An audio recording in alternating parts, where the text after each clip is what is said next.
আপনাকে বেঁচে থাকতে হলে আপনাকে অবশ্যই লড়াই করতে হবে।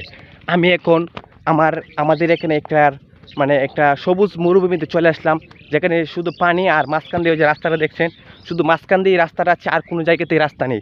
কিন্তু আমি ওইখান থেকে ওই প্রান্ত থেকে ওই সামনের প্রান্ত চলে যাব। দেখা যাক আমি যেতে পারি কিনা। আপনারা সবাই আমার সাথে থাকুন। এই যে দেখুন, দেখলেই কেমন জানি ভয় লাগে। খুব ভয়ানক একটি জায়গা, কিন্তু আমি কোনো কিছুর কথা চিন্তা না করে আমি সামনের দিকে এগিয়ে যাচ্ছি। দেখা যাক আমি সামনের দিকে পৌঁছাতে পারি কিনা।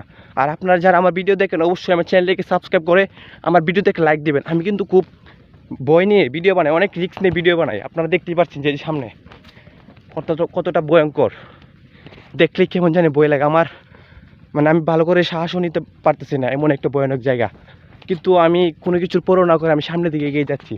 আমাকে যেতে হবে, আমাকে জয় করতে হবে। আমাকে বইয়ের কোনো চিন্তা না করে সামনের দিকে এগিয়ে যেতে হবে। আমাকে জানতে হবে। এই যে দেখুন, আশেপাশে অনেক কিছু দেখা যায়। যে দেখুন, পানিতে দেখলে কেমন জানি ভয় লাগে, খুব গোলাটে পানি।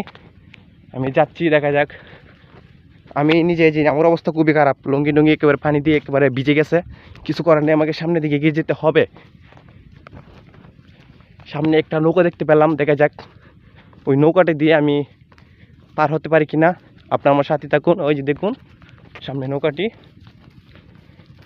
উফ, আল্লাহ রহম করো ইয়া গাফুরুর রহিম।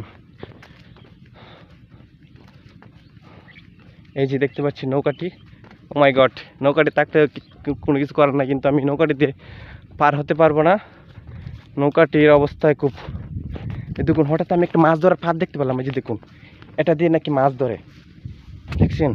এটা দেখলে আপনারা চিনবেন অনেকে। এটাকে কী বলেন গ্রামের ভাষায় অবশ্যই জানাবেন। মাছ ধরার ফাঁদ বলে আর কি। এই যে নৌকাটা, আর একটা মাছ ধরার ফাঁদ। কিছু করার নেই, ওটাকে আমার টপকে যেতে হবে। মাই গড, পড়ে গেছিলাম। আপনারা আমার সাথে থাকুন, আর পরবর্তী ভিডিওর জন্য অপেক্ষা করুন। কী কী দেখাই, অনেক ভয়ঙ্কর জিনিস দেখতে পাবেন।